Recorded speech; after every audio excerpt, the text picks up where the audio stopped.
ಎಲ್ಲರಿಗೂ ನಮಸ್ಕಾರ. Welcome to my channel. ಇವತ್ತಿನ ವಿಡಿಯೋದಲ್ಲಿ ಬೆಳಗಿನ ತಿಂಡಿಗೆ ಮತ್ತು ಲಂಚ್ ಬಾಕ್ಸ್ಗೆ ಸಖತ್ ಟೇಸ್ಟಿಯಾಗಿ ಅಕ್ಕಿ ಹಾಗೆಯೇ ಕರಿಬೇವಿನ ಸೊಪ್ಪು, ಕಡಲೆಬೇಳೆ, ಕಡಲೆ ಬೀಜನ ಬಳಸ್ಕೊಂಡು ಒಂದು ಟೇಸ್ಟಿಯಾಗಿರುವಂತಹ ಬ್ರೇಕ್ಫಾಸ್ಟ್ ರೆಸಿಪಿನ ತಿಳಿಸ್ಕೊಡ್ತಾ ಇದ್ದೀನಿ.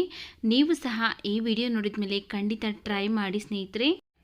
ನೋಡಿ, ಫಸ್ಟು ಒಂದು ಬಾಣಲಿ ಬಿಸಿಗಿಟ್ಟು ಅದಕ್ಕೆ ನಾನು 1 ಸ್ಪೂನ್ ಎಣ್ಣೆ ಹಾಕ್ಕೊಳ್ತಾ ಇದ್ದೀನಿ. ಎಣ್ಣೆ ಬಿಸಿ ಆದಮೇಲೆ ಒಂದು 2 ಸ್ಪೂನ್ ಆಗೋಷ್ಟು ಕಡಲೆ ಬೀಜ, 1 ಸ್ಪೂನ್ ಕಡಲೆಬೇಳೆ, 1 ಸ್ಪೂನ್ ಉದ್ದಿನಬೇಳೆ, 1 ಸ್ಪೂನ್ ಧನಿಯಾ ಕಾಳು, ಅರ್ಧ ಸ್ಪೂನ್ ಜೀರಿಗೆ, 1/4 ಸ್ಪೂನ್ ಆಗೋಷ್ಟು ಮೆಣಸು, 1/4 ಸ್ಪೂನ್ ಆಗೋಷ್ಟು ಮೆಂತ್ಯ, ಒಂದು 10ರಿಂದ 12 ಒಣಮೆಣಸಿನಕಾಯಿನ ಹಾಕ್ಕೊಂಡು ಇವಿಷ್ಟು ಹಾಕ್ಕೊಂಡಾದಮೇಲೆ ನಾವು ಸ್ಟೌರಿನ ಲೋ ಫ್ಲೇಮಲ್ಲಿ ಇಟ್ಕೊಂಡು ಚೆನ್ನಾಗಿ ಫ್ರೈ ಮಾಡ್ಕೊಳ್ಬೇಕು. ಹೈ ಫ್ಲೇಮಲ್ಲೆಲ್ಲ ಇಡೋದಕ್ಕೆ ಹೋಗಬೇಡಿ, ಲೋ ಫ್ಲೇಮಲ್ಲಿ ಇಟ್ಕೊಂಡ್ರೆ ಚೆನ್ನಾಗಿ ಒಂದೇ ಸಮವಾಗಿ ಎಲ್ಲವೂ ಸಹ ಫ್ರೈ ಆಗುತ್ತೆ. ನೋಡಿ, ಇದು ಫ್ರೈ ಆಗಿದೆ. ಇದನ್ನು ತೆಗೆದು ಪಕ್ಕಕ್ಕೆ ಇಟ್ಕೊಳ್ತಾ ಇದ್ದೀನಿ. ಹಾಗೆಯೇ ಅದೇ ಬಾಣಲೆಗೆ ಎಣ್ಣೆ ಇತ್ತಲ್ಲ, ಅದರೊಟ್ಟಿಗೆ ನಾನೀಗ 1 ಇಡಿ ಆಗೋಷ್ಟು ಹಸಿ ಕರಿಬೇವಿನ ಸೊಪ್ಪನ್ನು ಹಾಕ್ಕೊಂಡು ಲೋ ಫ್ಲೇಮಲ್ಲೇ ಚೆನ್ನಾಗಿ ಗರಿ ಗರಿ ಆಗೋ ಥರ ಹುರ್ಕೊಳ್ತಾ ಇದ್ದೀನಿ. ನೋಡಿ, ಈ ರೀತಿಯಾಗಿ ಕರಿಬೇವಿನ ಸೊಪ್ಪನ್ನು ಮುಟ್ಟಿದ್ರೆ ಪುಡಿ ಪುಡಿ ಆಗಬೇಕು.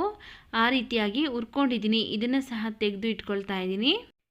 ಈಗ ಒಂದು ಮಿಕ್ಸಿ ಜಾರ್ಗೆ ನಾನು ಫಸ್ಟನ್ನೇ ಕಡಲೆ ಬೀಜ, ಕಡಲೆಬೇಳೆ, ಒಣಮೆಣಸಿನಕಾಯಿ ಹುರ್ಕೊಂಡಿದ್ರಲ್ಲ, ಆದಷ್ಟು ಕಂಪ್ಲೀಟಾಗಿ ತಣ್ಣಗಾದ್ಮೇಲೆ ಹಾಕ್ಕೊಳ್ತಾ ಇದ್ದೀನಿ.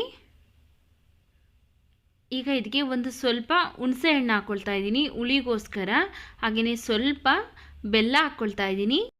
1 ಚಿಟಿಕೆ ಆಗೋಷ್ಟು ಅರಿಶಿನ ಪುಡಿ, ಹಾಗೆಯೇ ರುಚಿಗೆ ತಕ್ಕಷ್ಟು ಉಪ್ಪು.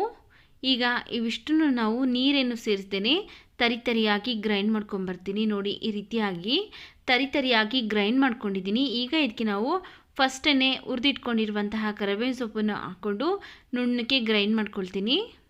ನೋಡಿ, ಈ ರೀತಿಯಾಗಿ ನುಣ್ಣಗೆ ಗ್ರೈಂಡ್ ಮಾಡ್ಕೊಂಡಿದ್ದೀನಿ.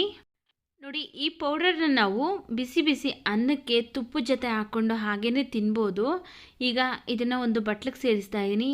ಈ ರೀತಿಯಾಗಿ ನಾವು ಮಾಡಿಕೊಂಡು ಪೌಡರ್ನ 1 ತಿಂಗಳ ಕಾಲ ಫ್ರಿಜ್ಜಲ್ಲಿ ಸ್ಟೋರ್ ಮಾಡಿಕೊಂಡು ನಮಗೆ ಬೇಕು ಅಂದಾಗ ಒಗ್ಗರಣೆ ಹಾಕ್ಕೊಂಡು ತಿನ್ಬೋದು, ಅನ್ನದ ಜೊತೆ ಮಿಕ್ಸ್ ಮಾಡಿಕೊಂಡು. ಅಥವಾ ಬೇಡ ಅಂದರೆ ನಾವು ಹಾಗೇ ಬಿಸಿ ಅನ್ನದ ಜೊತೆ ತುಪ್ಪದ ಜೊತೆ ತಿನ್ಬೋದು.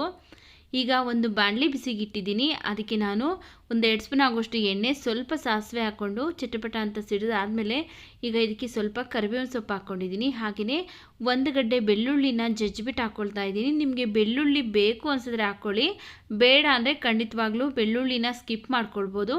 ಬೆಳ್ಳುಳ್ಳಿ ಫ್ಲೇವರ್ ಕೆಲವೊಬ್ಬರಿಗೆ ಇಷ್ಟ ಆಗೋದಿಲ್ಲ, ಅಂಥವರು ಸ್ಕಿಪ್ ಮಾಡ್ಕೊಳ್ಳಿ.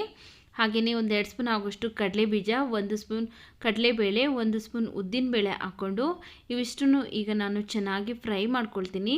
ನೀವೇನಾದರೂ ಫಸ್ಟ್ ಟೈಮ್ ನಮ್ಮ ಚಾನಲ್ಗೆ ವಿಸಿಟ್ ಮಾಡಿ ನೋಡ್ತಾ ಇದ್ದರೆ ಪ್ಲೀಸ್ ನಮ್ಮ ಚಾನಲ್ಗೆ ಸಬ್ಸ್ಕ್ರೈಬ್ ಮಾಡಿಕೊಂಡು ಪಕ್ಕದಲ್ಲೇ ಬರುವಂಥ ಬೆಲ್ಲೈಕನಲ್ಲಿ ಆಲ್ ಅನ್ ಆಪ್ಷನ್ಸ್ ಸೆಲೆಕ್ಟ್ ಮಾಡ್ಕೊಳ್ಳಿ. ಆಗ ನಾವು ಎಲ್ಲ ವಿಡಿಯೋ ನೋಟಿಫಿಕೇಷನ್ ನಿಮಗೆ ಬರುತ್ತೆ, ನೀವೇ ನಮ್ಮ ವಿಡಿಯೋನ ಫಸ್ಟ್ ನೋಡ್ಬೋದು. ನೋಡಿ, ಕಡಲೆ ಬೀಜ, ಕಡಲೆಬೇಳೆ ಎಲ್ಲ ಚೆನ್ನಾಗಿ ಫ್ರೈ ಆದಮೇಲೆ ನಂತರ ನಾವು ಫಸ್ಟನ್ನೇ ಏನು ಕರಿಬೇವಿನ ಸೊಪ್ಪಿನ ಪೌಡ್ರ್ ಮಾಡಿ ಇಟ್ಕೊಂಡಿದ್ರಲ್ಲ, ಆ ಪೌಡ್ರನ್ನ ಹಾಕಿ ಚೆನ್ನಾಗಿ ಮಿಕ್ಸ್ ಮಾಡ್ಕೊಳ್ತಾ ಇದ್ದೀನಿ. ನಾವು ಆಲ್ರೆಡಿ ಎಲ್ಲವನ್ನು ಸಹ ಹುರಿದಿರೋದ್ರಿಂದ ತುಂಬ ಹೊತ್ತು ಹುರ್ಕೊಳ್ಳೋಷ್ಟೇನು ಇರೋದಿಲ್ಲ, ಜಸ್ಟ್ ಮಿಕ್ಸ್ ಮಾಡಿಕೊಂಡ್ರೆ ಸಾಕಾಗುತ್ತೆ. ಈಗ ಈ ಒಗ್ಗರಣೆ ಎಲ್ಲ ಚೆನ್ನಾಗಿ ಮಿಕ್ಸ್ ಮಾಡಿಕೊಂಡು ನಮಗೆ ಗೊಜ್ಜು ನಾವು ಎಷ್ಟು ದಿವಸ ಬೇಕಾದರೂ ಸ್ಟೋರ್ ಮಾಡ್ಕೊಳ್ಬೋದು ಫ್ರಿಜ್ಜಲ್ಲೇ. ನಾನು ಈಗ 1 ಇಬ್ಬರಿಗಾಗುವಷ್ಟು ಅಷ್ಟೇ ಅನ್ನ ಮಿಕ್ಸ್ ಮಾಡ್ತಾಯಿದ್ದೀನಿ. ಅದರಿಂದ ಎಷ್ಟು ಬೇಕೋ ಅಷ್ಟು ಗೊಜ್ಜನ್ನ ಬಾಣಲಿಯಲ್ಲಿ ಇಟ್ಕೊಂಡು ಉಳಿದಿರೋದನ್ನ ಎತ್ತಿಡ್ತಾ ಇದ್ದೀನಿ. ಈಗ ಇದಕ್ಕೆ ಉದುರುದ್ರಾಗಿ ಮಾಡಿಟ್ಕೊಂಡಿರುವಂತಹ ಅನ್ನವನ್ನು ಹಾಕಿ ಚೆನ್ನಾಗಿ ಮಿಕ್ಸ್ ಮಾಡ್ಕೊಳ್ತಾ ಇದ್ದೀನಿ.